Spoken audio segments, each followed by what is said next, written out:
Hello friends, स्वागत आप सभी का। मैं उमाकांत आनंद आज आप सभी फ्रेंड्स के लिए बहुत ही इंपॉर्टेंट लेक्चर के साथ रूबरू हूँ।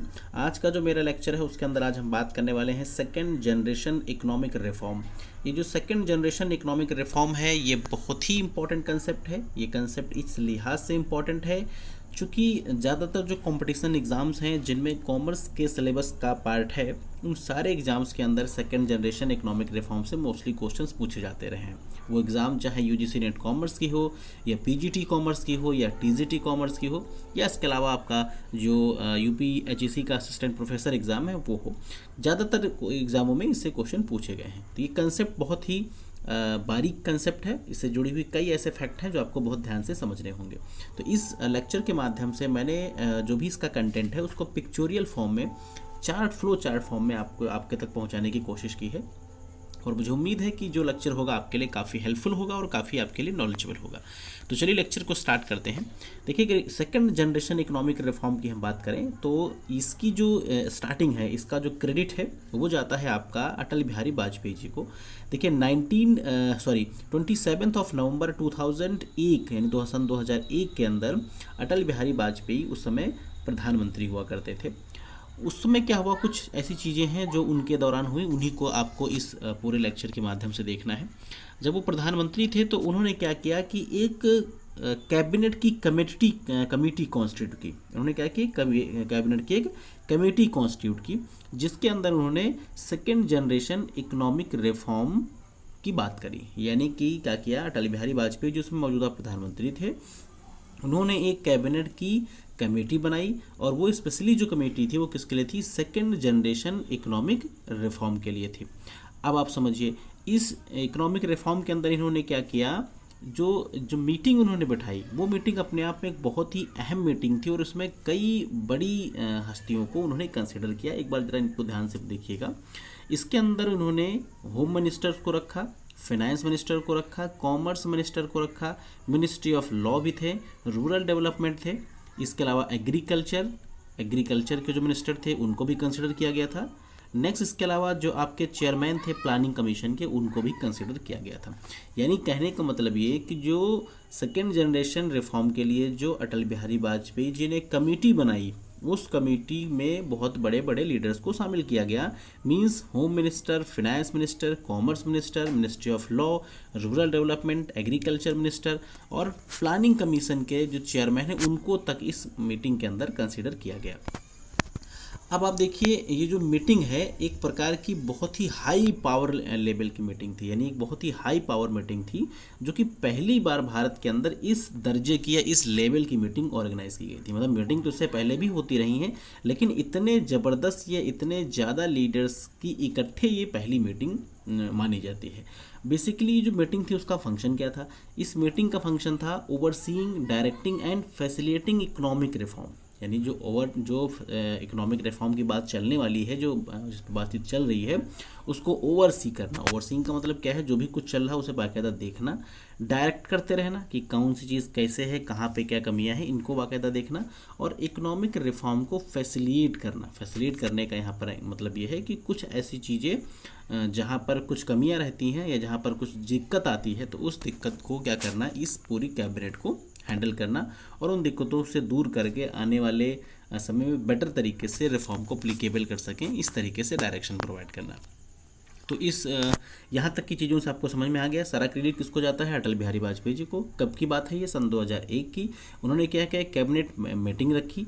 कैबिनेट मीटिंग जो रखी वो किसके लिए थी, सेकेंड जनरेशन इकोनॉमिक रिफॉर्म के लिए। इस मीटिंग में हाई पावर मिनिस्टर्स को शामिल किया गया जिसमें home minister, finance minister, commerce minister और भी बहुत सारे मिनिस्टर शामिल हुए।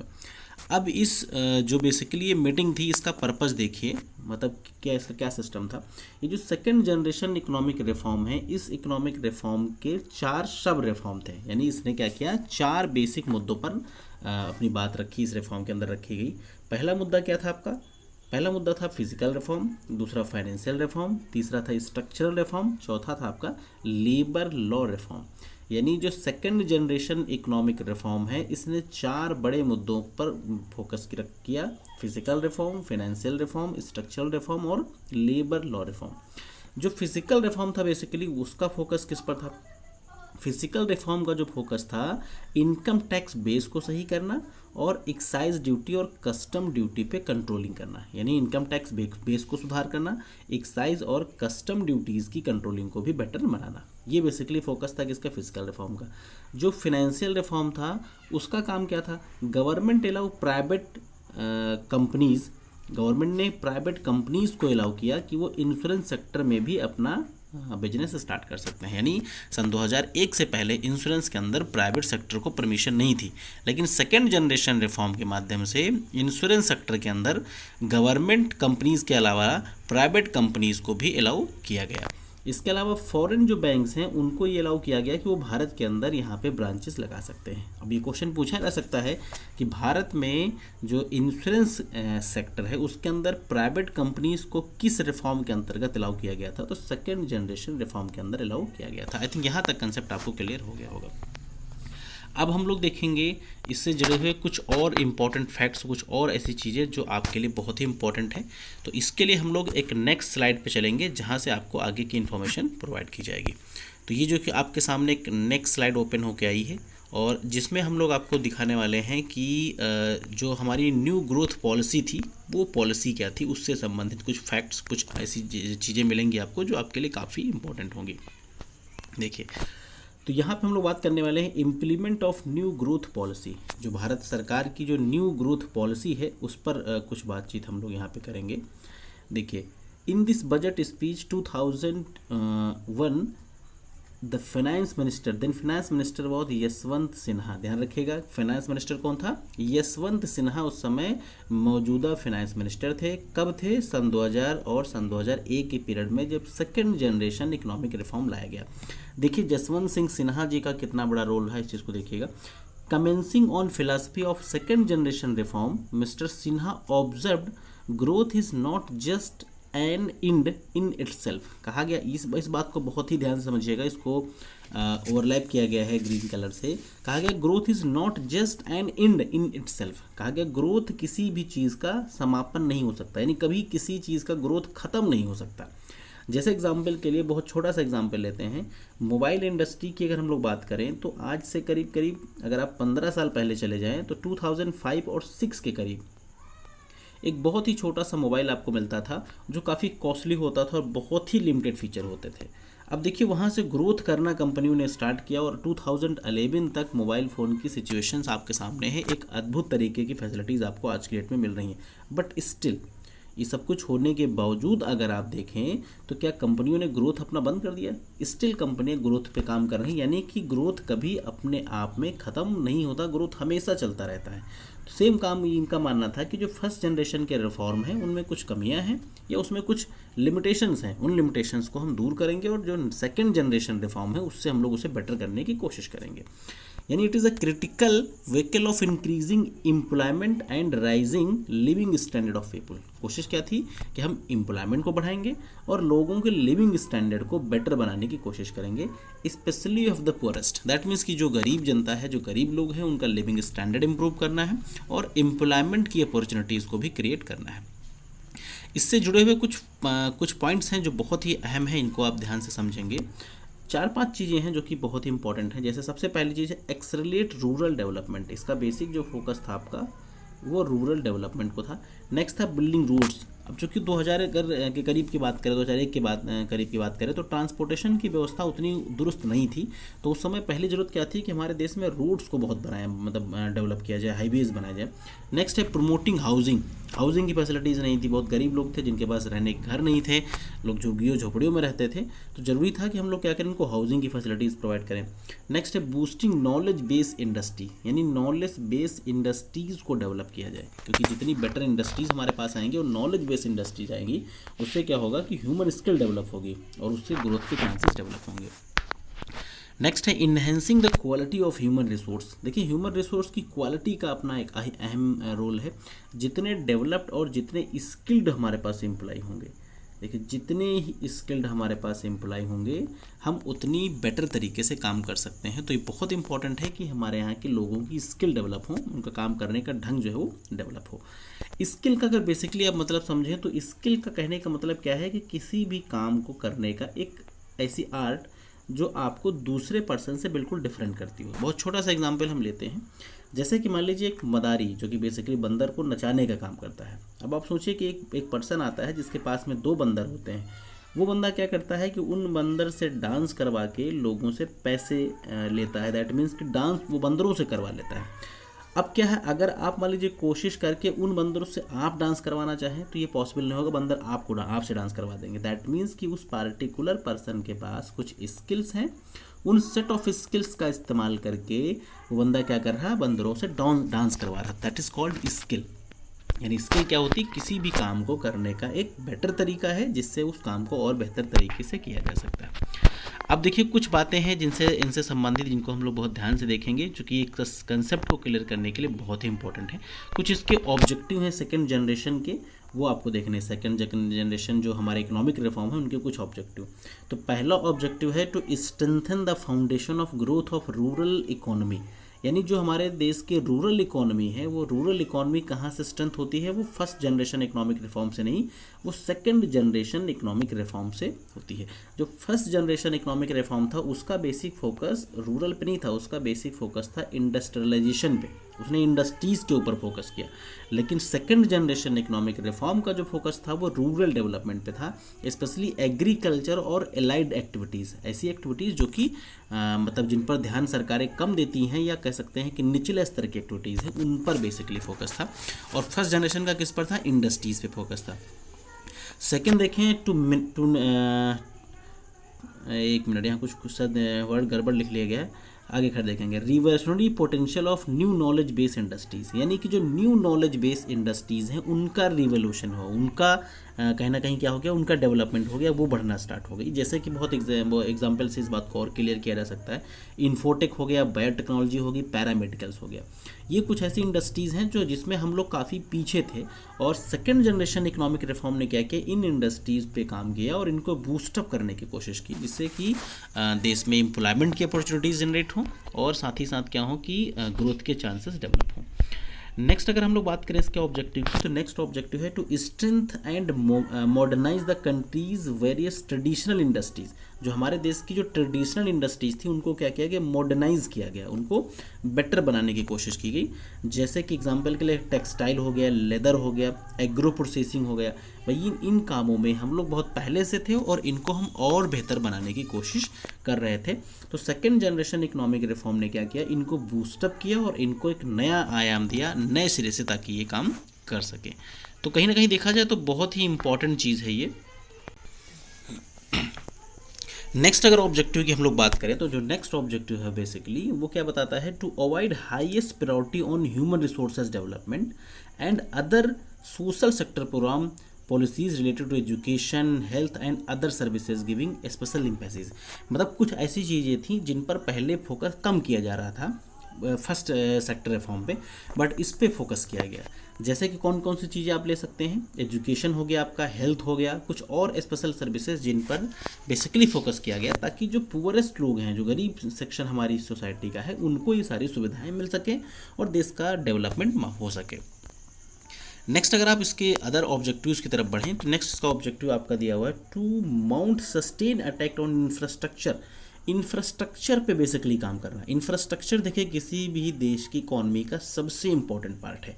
देश तभी बेटर हो सकता है, तभी डेवलप हो सकता है जब वहाँ का इंफ्रास्ट्रक्चर ज़बरदस्त हो। तो सरकार ने कोशिश की कि वहाँ पे जो पावर सेक्टर है उसको इम्प्रूव किया, रोड्स को इम्प्रूव किया, railway, aircraft, airbase, port and telecommunication. तो ये कुछ ऐसी चीज़ें हैं जो इंफ्रास्ट्रक्चर के पिलर्स हैं, तो इन पे काम किया और सेकेंड जनरेशन इकोनॉमिक रिफॉर्म ने इन सभी को बेटर बनाने की कोशिश की। नेक्स्ट है to strengthen our role in world economy. हमारे देश की जो इकोनॉमी का पार्ट था वो दुनिया की इकोनॉमी के अंदर बहुत ही कम था। दैट मीन्स कि एक्सपोर्ट में हम लोगों का जो परसेंट था वो बहुत ही कम था। तो इस रिफॉर्म से कोशिश की गई कि हम लोग क्या करें, हम लोग एक्सपोर्ट को इम्प्रूव करें, और एक्सपोर्ट को जब इम्प्रूव करेंगे तो क्या होगा कि फॉरेन इन्वेस्टमेंट बढ़ाएगा हमारा, जिससे हमारे पर जो डेप्थ है वो कहीं ना कहीं कम होगा। तो ये इसका बहुत बड़ा ऑब्जेक्टिव था जिसमें काफ़ी हद तक देश सफल हुआ। नेक्स्ट है to establish credible framework of physical discipline. Physical and discipline का बेसिकली मतलब सब समझ पा रहे होंगे आप लोग, यानी जो गवर्नमेंट के इनकम होती है और गवर्नमेंट के एक्सपेंडिचर होते हैं तो जब इनकम कम होती है, एक्सपेंडिचर ज़्यादा होते हैं, तो वो होता है आपका क्या, फिजिकल, यानी उसे हम रेवेन्यू डेफिसिट बोलते हैं, सॉरी। उस डेफिसिट के कंसेप्ट को हम फिजिकल कंसेप्ट के अंदर समझते हैं। दैट मीन्स कि जो फिजिकल डेफिसिट है उनको हमें क्या करना है, कम करना, उन्हें अनुशासित रखना है। तो ये कुछ चीज़ें थी जो कि बेसिकली न्यू पॉलिसी से संबंधित थी। अब हम लोग बात करने जा रहे हैं सेकेंड जनरेशन इकोनॉमिक रिफॉर्म के जो मेन ऑब्जेक्टिव थे, जो 4 मेन चीज़ें आपको बताई गई थी। पहला उसके अंदर रिडक्शन ऑफ पॉवर्टी, तो जो गरीबी है उसे किस तरीके से हम दूर करना चाह रहे थे, यानी कि जो हमारा रिफॉर्म था वो गरीबी को किस तरीके से दूर कर रहा था। तो उससे संबंधित कुछ फैक्ट्स हैं। To enhance income earning opportunities, यानी लोगों के लिए इनकम अर्निंग अपॉर्चुनिटीज़ क्रिएट की गई ताकि जो गरीबी है वो दूर हो सके। देखिए, कभी किसानों की जो गरीबी तभी दूर होगी जब हम एग्रीकल्चर सेक्टर पे काम करेंगे। एग्रीकल्चर सेक्टर पे सेकंड जनरेशन में काम हुआ, जिससे किसानों की इनकम पहले से बेटर हुई, पहले से बेहतर, मतलब थोड़ा सा इम्प्रूव हुई।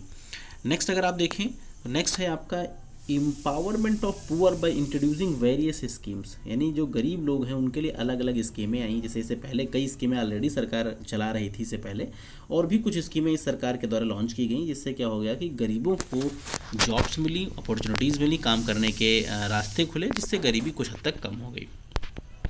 नेक्स्ट अगर आप देखें तो कुछ और ऑब्जेक्टिव हैं इसके। To implement the poverty eradication programme, यानी गरीबी को दूर करने के लिए कुछ प्रोग्राम्स किए गए, कुछ टारगेट ग्रुप बनाया गया, जिनको मतलब जिनको सरकार ने अपनी तरफ से मोटिवेट किया, उन्हें एजुकेट किया कि आप इस तरीके से काम करके अपनी समस्याओं को दूर कर सकते हो। नेक्स्ट है आपका provide security to overcoming risk arising out of ill health. कहा गया कि जो बेसिकली मतलब परेशान वर्ग था, जो गरीब वर्ग था, जो किसी कारण से परेशान था, जैसे एपिडेमिक्स हो गया, नेचुरल डिजास्टर हो गया, बहुत सारे ऐसे लोग थे जो कि कई रिस्क की वजह से मतलब बिजनेस में या अपने एग्रीकल्चर में बेटर नहीं कर पा रहे थे, तो उनके लिए कुछ ऐसी स्कीमें लाई गई जिससे उनको बेहतर अपॉर्चुनिटी मिल सके। नेक्स्ट अगर आप देखें तो जो सोशल सेक्टर रिफॉर्म है, सोशल सेक्टर रिफॉर्म किस तरीके से इस रिफॉर्म की मदद से किस तरीके से इम्प्रूव हो गया। The concept of social sector has very much important. देखिए, सोशल सेक्टर का तो अपने आप में नो डाउट बहुत ही ज़्यादा इंपॉर्टेंट है, क्योंकि ओवरऑल जो हम लोग काम करते हैं वो सोसाइटी के लिए ही करते हैं, तो सोसाइटी सबसे ज़्यादा टॉप पे रहती है। सोशल सेक्टर का बेसिकली मतलब क्या है, the government is allocating a major amount of its expenditure on social sector. सरकार का एक बड़ा अमाउंट जो है कहाँ खर्च होता है, सोशल सेक्टर पे। किन किन चीज़ों पे, एजुकेशन पे, हेल्थ पे, family welfare, water supply, sanitation, housing, rural development, nutrition, minimum basic services, यानी कुछ बहुत सारी सुविधाएं ऐसी सरकार है जो आम जनता के लिए प्रोवाइड करती है, जिन पर सरकार का एक बहुत बड़ा अमाउंट खर्च होता है। तो ये जो अमाउंट खर्च होता है वो सोशल सेक्टर का अपने आप में एक बड़ा अमाउंट है। अब कुछ चीज़ें इससे संबंधित हैं जिनको आपको ध्यान से समझना है।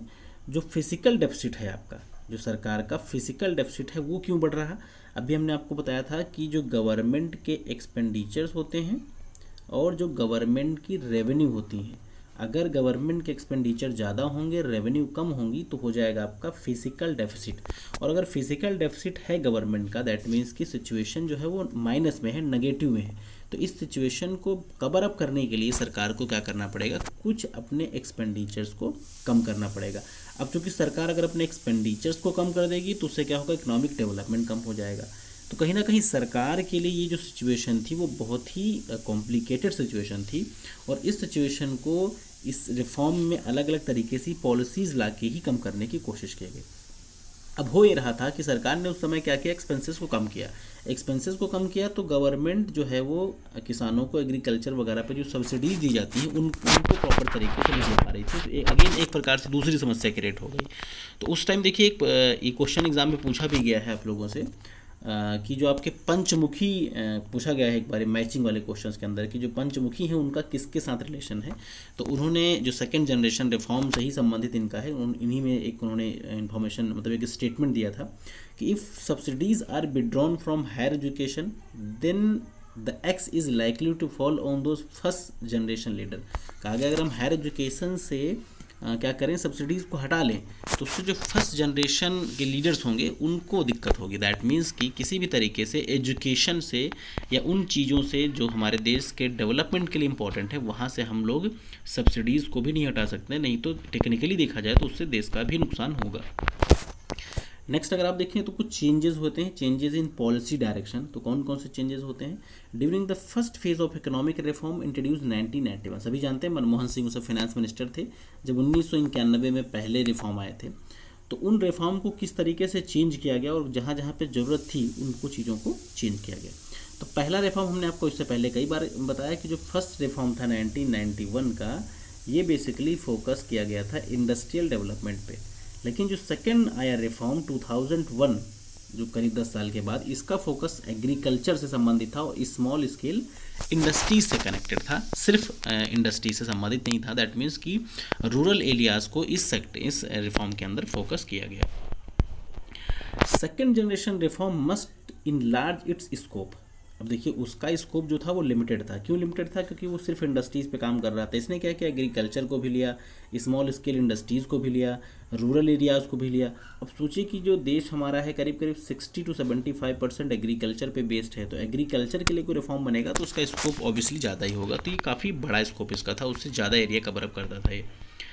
अब देखिए कुछ चीज़ें करी गई हैं, मतलब जो समस्याएं थी सरकार की, जो जीरो रेवेन्यू डेफिसिट था, यानी सरकार चाहती थी कि इनकम एक्सपेंडिचर इक्वल हो जाए, तो उसके लिए सरकार के कुछ स्टेप्स हैं जो लिए गए हैं, जो यहाँ पे आपको बताए गए। तो देखिए कुछ स्टेप्स हैं। पहला, सरकार ने क्या किया कि कंट्रोल किया किस पे? गवर्नमेंट के एक्सपेंडिचर्स पे, मतलब जो एडमिनिस्ट्रेशन एक्सपेंसेस हैं, जो अब सरकार को चलाने के खर्चे होते हैं, उनको कंट्रोल किया। रिड्यूस किया नॉन मेरिट सब्सिडीज़, उन सब्सिडीज़ को कम कर दिया जो कि ज़रूरी कंपलसरी नहीं थी या देश के हित में उतनी ज़्यादा इंपॉर्टेंट नहीं थी। नेक्स्ट है follow disinvestment in loss incurring enterprises, यानी उन इंटरप्राइजेस को उनको सेल कर दिया, उन्हें डिस इन्वेस्ट कर दिया जिनमें लॉस हो रहा था। जैसे आज की डेट में क्या हो रहा है कि सरकार बहुत सारी ऑर्गेनाइजेशन का डिस इन्वेस्टमेंट कर रही है। जैसे आज की डेट में लोग उसे बोलते हैं कि सरकार बेचे दे रही चीज़ों को, जैसे सरकार ने LIC बेच दिया, ट्रेन बेच दिया, ये शब्द तो ज़्यादातर लोग इस्तेमाल कर रहे हैं। तो एक्चुअली वो बेचना नहीं है, उसे हम लोग कॉमर्स की लैंग्वेज में क्या बोलेंगे? Disinvestment. तो उस समय भी डिस इन्वेस्टमेंट किया गया था। डिस इन्वेस्टमेंट जब हुआ उस टाइम तो क्या हुआ कि उन्हीं को डिस इन्वेस्टमेंट किया जा रहा था जिनको लॉस हो रहा था। नेक्स्ट है improving the cost recovery of services provided by the government, यानी गवर्नमेंट ने क्या किया, जो सर्विसेज प्रोवाइड कर रही थी तो उनकी कॉस्ट को इम्प्रूव किया ताकि सरकार के खर्चे कम हो। नेक्स्ट है to improve working of SEBs and state road transportation. सरकार की जो SEBs थी, ये जो आपकी स्टेट इंटरप्राइज थे आपके, और जो स्टेट रोड ट्रांसपोर्ट थे, उनकी वर्किंग को बेटर किया गया, उन्हें स्ट्रेंथन किया गया ताकि दिक्कतों को कंट्रोल किया जा सके। एक कुछ पॉइंट्स और हैं। Reducing the burden of public depth, सरकार ने अपने पब्लिक डेप्थ का, मतलब सरकार क्या करती है, जब सरकार के एक्सपेंसेस और रेवेन्यू का कंपेयर करते हैं, एक्सपेंसेस होता है ज़्यादा, तो उस केस में सरकार क्या करती है, डेप्थ लेती है, लोन लेती है। तो जो डेप्थ है उसे भी यहाँ पे क्या किया गया, रिड्यूस किया गया। नेक्स्ट है आपका widen the tax base, tax base system को क्या किया गया, थोड़ा सा इम्प्रूव किया गया, और जहाँ पे ज़रूरत थी कि टैक्स को कम दे लिया जाए, जैसे एग्रीकल्चर सेक्टर वगैरह हो गया, तो वहाँ पे टैक्स में सुविधाएं भी दी गई। नेक्स्ट है चेक इवेजन ऑफ टैक्सेस, इसे हम लोग बोल सकते हैं आपका कर चोरी। कर चोरी भी कुछ मामलों में हुआ करती थी, तो उस कर चोरी को भी कम करना, उस पर भी रोक लगाने के लिए सरकार ने कुछ अलग अलग चीज़ें इस्तेमाल करी। नेक्स्ट है मोबिलाइज एडिशनल रिसोर्सेज, हमारे पास जो एडिशनल रिसोर्सेज है जिनका हमने अभी तक इस्तेमाल नहीं किया था, उनका भी इस्तेमाल करके क्या किया गया, रिसोर्सेज का यूज़ करके अपनी पोजीशन को बेटर करने की कोशिश की गई। अब देखिए हम लोग बात करने वाले हैं फाइनेंशियल सेक्टर रिफॉर्म्स की, जो कि सेकेंड जनरेशन रिफॉर्म का एक बहुत ही बड़ा पार्ट था। तो फाइनेंशियल सेक्टर रिफॉर्म की अगर हम लोग बात करें, in the near future the financial sector of country will have to tackle 4 different level simultaneously, यानी कि जो फाइनेंशियल सेक्टर है उसने 4 अलग अलग लेवल्स पे काम किया, और वो चारों लेवल्स ने बहुत बड़ा रोल प्ले किया देश की इकोनॉमिक ग्रोथ में। तो पहला लेवल है the first level relate to public regulation of these companies, यानी कहा गया कि जो पब्लिक रेगुलेशन है कंपनीज का उससे संबंधित है। पहला जो आपका स्टेप लेवल था वो किससे था, public regulation of these companies. Second है रिलेटेड टू ऑर्गेनाइजेशन स्ट्रक्चर, यानी ऑर्गेनाइजेशन स्ट्रक्चर सेटअप किया गया कि इस कंपनी को किस तरीके से चलाया जाएगा, उसका टॉप पे कौन होगा, उसके विंग्स में कौन कौन आएगा, इस तरीके से।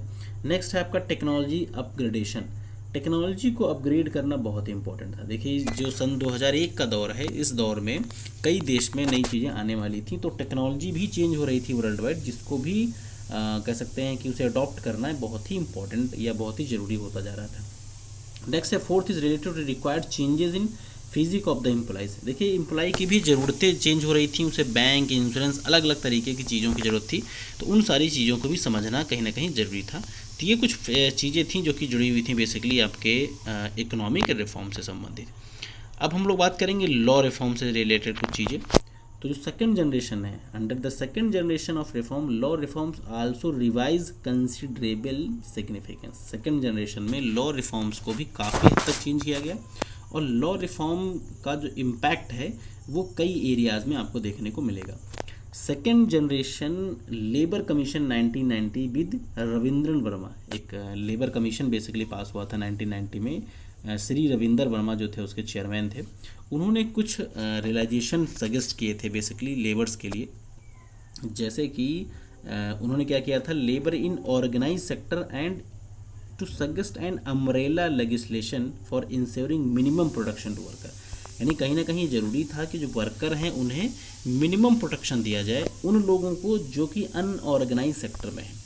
ऑर्गेनाइज और अनऑर्गेनाइज आप समझते हैं, जैसे कि कोई गवर्नमेंट एम्प्लॉई है, इसका अपना एक सिस्टम है, या एक ऐसा एम्प्लॉई है जहाँ पे वो जॉब कर रहा है, जहाँ पे उसकी सैलरी फिक्स है, एक सर्टेन टाइम पे सैलरी मिलेगी और उसे कोई दिक्कत नहीं है, उसकी जॉब जो है वो कन्फर्म है, उसे हम बोलते हैं ऑर्गेनाइज सेक्टर। तो अनऑर्गेनाइज में जहाँ पे जॉब्स कन्फर्म नहीं है, आज काम मिलेगा कल काम नहीं मिलेगा, तो उन सेक्टर्स में भी एक मिनिमम प्रोटेक्शन होना चाहिए वेजेस का, ताकि उससे क्या हो कि एम्प्लॉयमेंट की जो अपॉर्चुनिटी है वो बेहतर हो सके। ये बेसिकली जो लॉ है आपका वो इससे संबंधित कुछ चीज़ें इसमें डेवलप की गई थी। नेक्स्ट देखें, the commission had also taken care of need of ensure minimum leave, minimum wages भी हो और मिनिमम लीव भी हो, protection and welfare of labour, welfare of labour होना जरूरी है, लेबर्स के हेल्थ के लिए कुछ चीज़ों पर काम करना चाहिए, and other issue relating to health, कुछ उनकी हेल्थ से संबंधित भी कुछ काम होने चाहिए। अब इसके अतिरिक्त कुछ चीज़ें थी जो कुछ कमियां थी इससे पहले वाले में। देखिए, the commission in its 1579 pages, यानी लेबर जो लॉ है उसमें एक 1759 पेज का एक बेसिकली रिपोर्ट आती है, जिसमें लेबर्स की अलग अलग समस्याओं से संबंधित कुछ चीज़ों पर बेसिकली काम किया गया। उसमें जो मेन चीज़ें हैं वो एक बार देख लेंगे आप। उसमें आपके चॉइस का वर्क होना चाहिए, जो आप काम करना चाहते हो आपको काम मिले, आपका दोहन ना हो, यानी कि राइट अगेंस्ट डिस्क्रिमिनेशन, आपका डिस्क्रिमिनेशन ना हो, आपका दोहन ना हो, आपका नुकसान ना किया जाए, आपका गलत इस्तेमाल ना किया जाए, चाइल्ड लेबर को प्रोटेक्ट किया गया और लेबर का एडमिनिस्ट्रेशन बनाया गया ताकि लेबर्स का जो दुरुपयोग किया जा रहा है इंडस्ट्रीज़ में वो ना किया जा सके। तो ये बेसिकली कुछ चीज़ें से संबंधित थी। कुछ प्रपोज चेंजेस थे इसी लॉ से संबंधित। तो पहला changes, organisation having less than 1000 employees can close unit without seeking government clearance, यानी वो संस्थान जहाँ पर 1000 से ज़्यादा एम्प्लॉय काम कर रहे थे और गवर्नमेंट के रूल्स रेगुलेशन को नहीं फॉलो कर रहे थे, तो उनको सबको क्या किया गया, उनको ऑर्गेनाइज को बंद किया गया और उनको इस सब रूल्स को जब मतलब उनसे फॉलो करवाया गया। All flash and lighting strikes will be illegal, कहा गया कि कुछ ऐसी बेसिकली स्ट्राइक्स हैं जो पहले हुआ करती थी, उन सबको क्या किया गया, इलीगल कर दिया गया। Employ working in public utility serve, पहले क्या था कि जो नोटिस पीरियड था आपका छुट्टी का, मतलब कह सकते हैं जॉब छोड़ने का, वो 45 दिन का था और उसे बाद में क्या किया गया, 30 डे कर दिया गया। नेक्स्ट अगर आप देखें, an employer can pay lay off 2% staff per year, यानी कि जो आपका ले ऑफ है उसको भी बढ़ा के 2% कर दिया गया। तो कुछ फैक्ट्स हैं इससे संबंधित जो कि बहुत ही इम्पोर्टेंट हैं और जिनको आपको ध्यान रखना है, जिनको आपको पढ़ लेना है। इसका जो PDF होगा आपको वो आपको प्रोवाइड हो जाएगा। अगर आपको ज़रूरत है तो आप लिंक में कमेंट करिएगा तो आपको PDF का जो है लिंक प्रोवाइड कर दिया जाएगा। और इससे संबंधित अगर कोई आपकी क्वेरी होती है या कोई आपका क्वेश्चन बनता है तो आप उससे भी कमेंट सेक्शन में पूछ सकते हैं। उम्मीद है कि आपको टाइम से उसका भी जवाब दिया जाएगा। तो मुझे उम्मीद है कि जो लेक्चर है आपके लिए इन्फॉर्मेटिव रहा होगा। कुछ ऐसी इन्फॉर्मेशन जो आपके लिए ज़रूरी थी एग्ज़ाम से रिलेटेड, वो चीज़ें आपको इसके अंदर दी गई। तो अगर आपको ये लेसन अच्छा लगा हो तो इसे आप लाइक कर सकते हैं और चैनल को अगर आप चाहें तो सब्सक्राइब कर सकते हैं ताकि इस तरीके के जो भी वीडियोज़ हैं आपको प्रोवाइड होते रहें। So thanks for watching this video. Have a nice day.